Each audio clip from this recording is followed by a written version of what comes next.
Halo teman-teman, selamat datang di video kita kali ini. Saya punya pertanyaan untuk Anda. Menurut Anda, apa yang membuat sebuah negara atau organisasi disukai oleh banyak orang?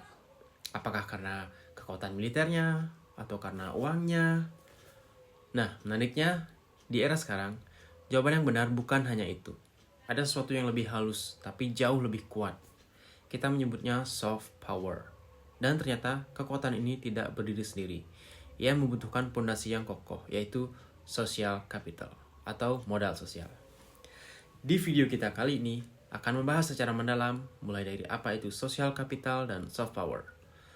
Bagaimana keduanya saling berhubungan hingga mengapa era digital membuat keduanya jadi sangat penting.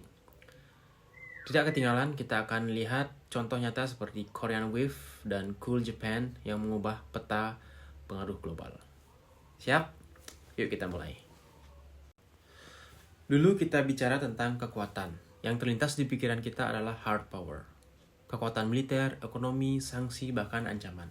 Tapi sekarang dunia berubah. Kekuatan seperti ini masih ada, tapi tidak cukup untuk memastikan pengaruh jangka panjang. Mengapa? Karena paksaan cenderung menimbulkan resistensi. Dan di era keterbukaan informasi, paksaan justru bisa memperburuk citra. Lalu muncullah konsep soft power yang diperkenalkan oleh Joseph Nye. Soft power adalah kemampuan mempengaruhi orang lain melalui daya tarik, bukan paksaan. Caranya dengan budaya, nilai, dan kebijakan yang disukai. Nah, ini baru separuh cerita. Ada satu lagi yang sering dilupakan, yaitu social capital. Inilah fondasi yang bisa membuat soft power bisa berdiri kokoh. Karena untuk menarik orang lain, kita harus punya jaringan, norma, dan kepercayaan yang kuat di dalam. Jadi sebelum kita membahas bagaimana soft power bekerja, kita pahami dulu fondasinya. Social capital. Apa itu social capital? Social capital atau modal sosial adalah sebuah konsep yang terdengar akademis, tapi sebenarnya kita temui setiap hari. Singkatnya, ini adalah nilai dari hubungan sosial, kepercayaan, jaringan, dan norma yang mempermudah kita bekerja sama. Kalau kita lihat pendapat para ahli, Bourdieu menyebutnya sebagai agregat sumber daya yang terkait dengan jaringan. Coleman mengatakan bahwa modal sosial itu yang mempermudah aksi kolektif. Putnam, salah satu yang paling terkenal, menyebutnya gabungan jaringan, norma, dan kepercayaan yang memfasilitasi koordinasi. Social capital punya 3 dimensi penting. Yang pertama, struktural. Ini soal siapa terhubung dengan siapa. Semakin luas jaringan, semakin besar potensi akses informasi. Kedua, relasional.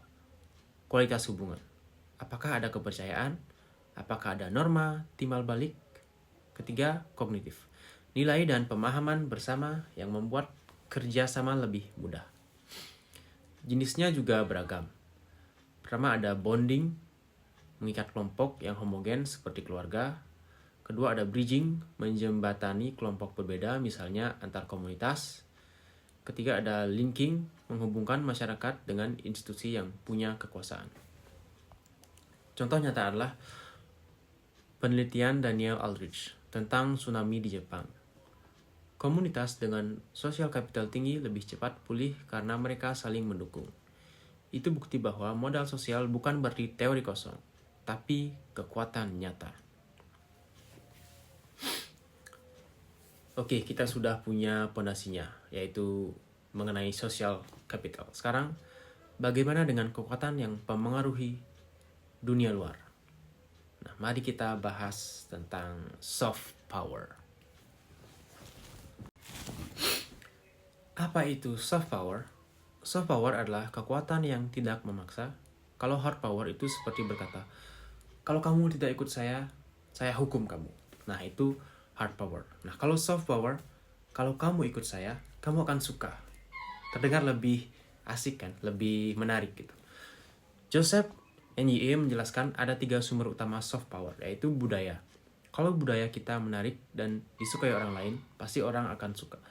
Kedua, nilai politik. Jika nilai kita kredibel dan bisa dipercaya. Ketiga, kebijakan luar negeri. Jika dilihat sah dan bermoral. Bayangkan Korean Wave, K-pop, dan drama Korea, siapa yang tidak tahu BTS atau Blackpink? Ini bukan sekadar hiburan, ini strategi soft power yang luar biasa, yang diterapkan oleh Korea Selatan. Cukup keren. Perbandingan hard power dengan soft power. Hard power memaksa, soft power memikat. Itu perbedaan utamanya. Hard power bekerja cepat, tapi sering menimbulkan resistensi. Soft power lebih lambat, tapi hasilnya lebih langgeng dan menciptakan hubungan yang positif. Atau kalau diistilahkan kerennya, slow but sure. Nah, lalu muncul pertanyaan. Di era digital ini, apakah soft power makin kuat? Jawabannya, tentu saja iya. Bahkan lebih dahsyat. Era digital dan dampaknya pada soft power. Dulu diplomasi butuh pertemuan yang formal. Nah, sekarang satu postingan Instagram bisa jadi alat diplomasi publik. Betapa hebatnya teknologi sekarang dan jika dimanfaatkan dengan benar. Media sosial mempercepat penyebaran budaya. Komunitas virtual membentuk sosial kapital baru yang tidak mengenal batas geografis. Influencer muncul sebagai aktor global tanpa harus jadi diplomat resmi. Nah, contoh, satu video musik BTS bisa menembus 100 juta views dalam 24 jam. Itu pengaruh yang tidak bisa dicapai oleh pidato presiden di PBB. Hubungan sosial capital dan soft power. Social capital adalah pondasi, soft power adalah eksekusi. Tanpa jaringan dan kepercayaan, daya tarik tidak akan bertahan. Sebaliknya, soft power yang sukses bisa memperluas social capital. Misalnya, fandom K-pop, ARMY Bling, bukan hanya penggemar. Mereka jadi modal sosial global yang mendukung pengaruh Korea Selatan. Dalam kasus ini, studi kasus Korean Wave dan Cool Japan. Korean Wave atau Hallyu, pemerintah Korea mendukung industri kreatif sebagai strategi nasional. Nah, dampaknya meningkatkan pariwisata, ekspor budaya, dan pengaruh diplomatik juga tentunya. Contoh kedua ya Cool Japan dari Jepang. Jepang menggunakan anime, manga, dan teknologi untuk membantu membentuk citra kreatif. Strategi ini meningkatkan posisi Jepang sebagai pusat inovasi budaya. Seperti itulah contoh bagaimana soft power dan sosial kapital digunakan dengan optimal. Implikasi strategis untuk negara, organisasi, dan individu. Nah, untuk negara, jangan hanya mengandalkan kekuatan militer. Bangun daya tarik, budaya, dan nilai. Contohnya kalau di Indonesia, misal dari kulinernya yang beragam, buat daya tarik yang unik. Untuk organisasi, brand yang kuat adalah brand yang bisa dipercaya, bukan sekedar terkenal. Nah, untuk individu, personal branding di media sosial adalah bentuk soft power personal. Jadi, dari soft power atau social capital tidak hanya bisa dibangun dari negara atau organisasi, bisa dibangun dari diri kita sendiri, yaitu personal branding. Misalnya hal apa yang ada di dalam diri Anda yang bisa menarik banyak orang, yang selain menarik juga mengedukasi dan memberikan dampak positif kepada orang-orang.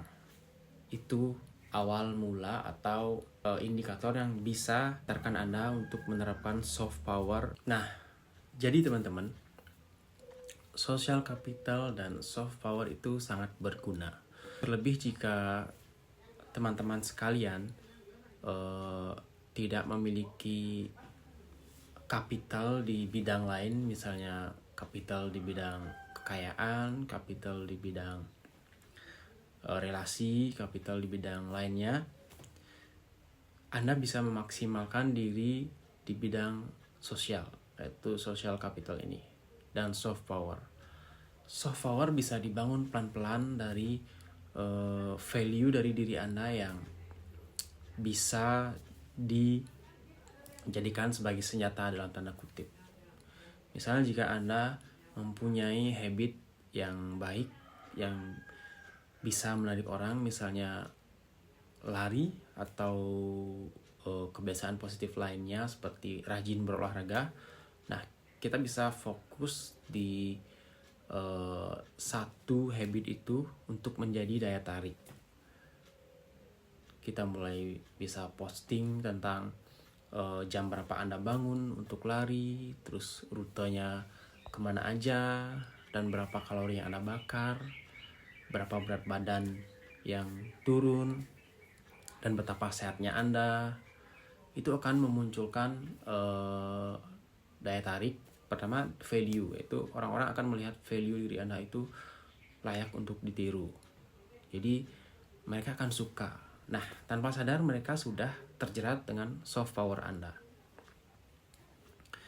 Dan kita bangun, mulai munculkan hal-hal positif lainnya, dan soft power kita akan makin kuat. Seperti itu.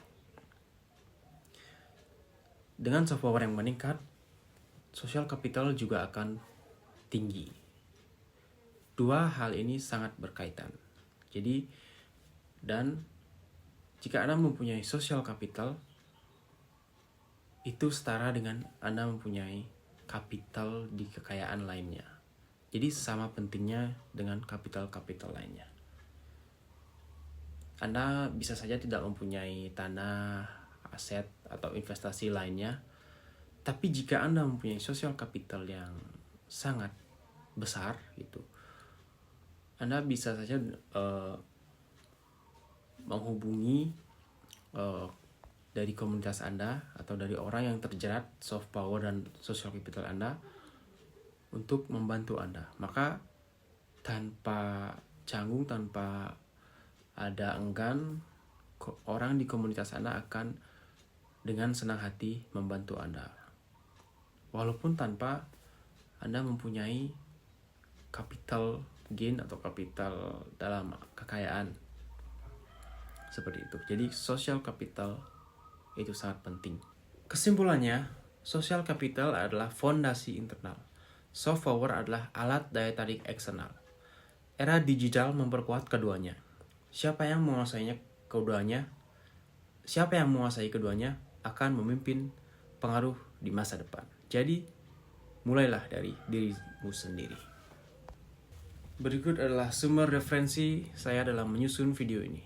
Terima kasih sudah menonton.